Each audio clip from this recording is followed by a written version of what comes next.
Uttarakhand cultural activities. तो नमस्कार दोस्तों, मैं हूं एक गुड़िया और स्वागत है आपका हमारे YouTube channel Uttarakhand cultural activities में।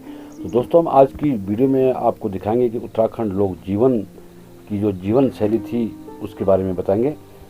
तो 20वीं सदी के प्रारंभ दशकों तक तो यहाँ के दूर दराज के जो ग्रामीण क्षेत्रों के निवासियों को जो जीवन की वह सुख सुविधाएँ उपलब्ध नहीं थी, जो कि मैदानी और उपजाऊ भूमि के निवासी तथा यातायात की सुविधाओं वाले गंगा यमुना के दोनों क्षेत्रों के निवासियों को हुआ करती थी। लोग निर्धन थे। 80% से ज़्यादा लोग भरपेट खाना नहीं मिलता था उनको, न तन ढकने के लिए कपड़ा मिलता था। कुछ निचली घाटियों को जैसे तराई भाबर के छोड़ को अन्य कृषि उत्पादन नाम मात्र यहाँ पे हो पाता था। ग्रामीण क्षेत्रों का संसार उनके क्षेत्रों एवं पशुओं तक ही सीमित रहता था और जीवन इतना अत्यंत व्यस्त एवं संघर्षमय होता था। आज की वीडियो में हम यही बताएंगे कि उत्तराखंड लोक जीवन में उनका जीवन कैसे था, किस तरह से वो संघर्षपूर्ण जीवन जीते थे, किस तरह उनका जीवन अभावग्रस्त था। तो आज की वीडियो हम शुरू करते हैं। तो धन्यवाद, वीडियो में अंत तक बने रहिए। तो आज की वीडियो शुरू करने से पहले मैं कुछ 20वीं शताब्दी से पूर्व की कुछ जानकारी दूंगा।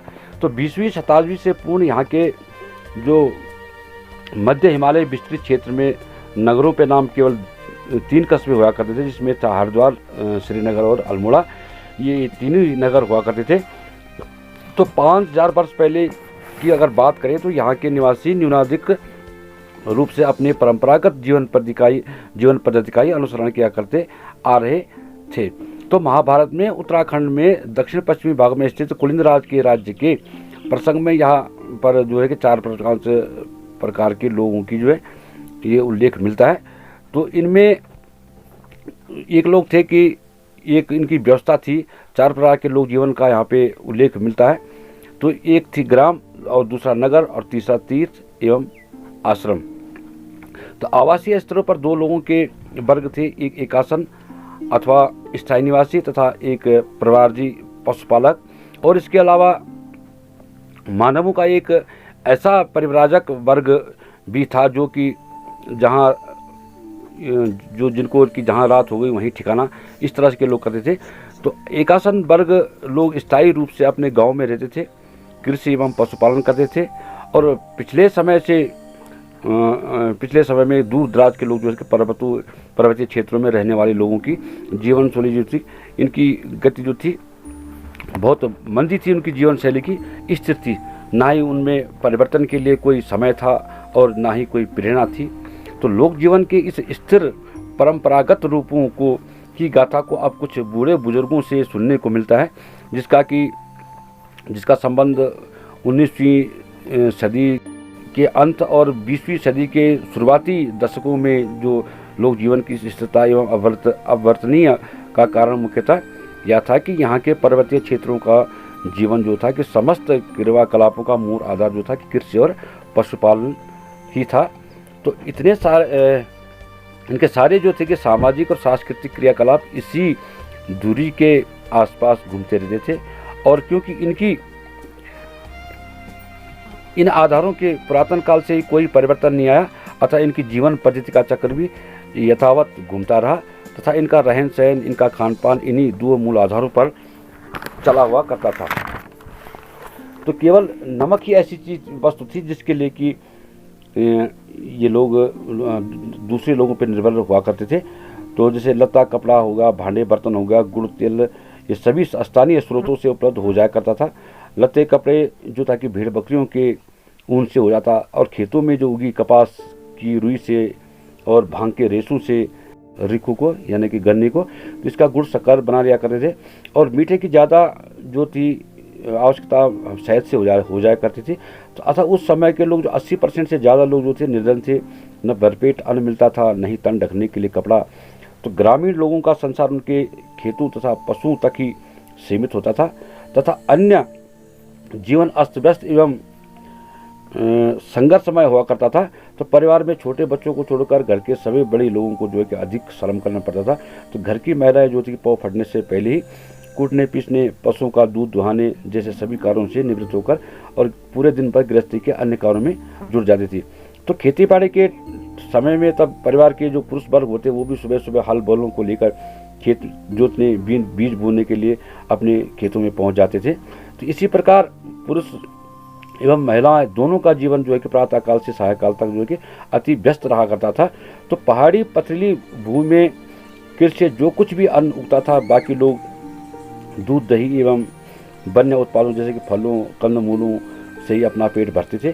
तो उस समय के जीवन में यहाँ के खेतों में और गांव के परिसरों तथा वनों में इतने खाद्य पदार्थ उपलब्ध हो जाया करते थे कि खाद्यान्न के अभाव में, यानी कि जो खेती से उगे अन्न से अगर पूर्ति नहीं हो पाती थी तो ये लोग जो थे कि जंगलों से फलों के और कंदमूल फलों से अपना जो है कि पेट भरा करते थे।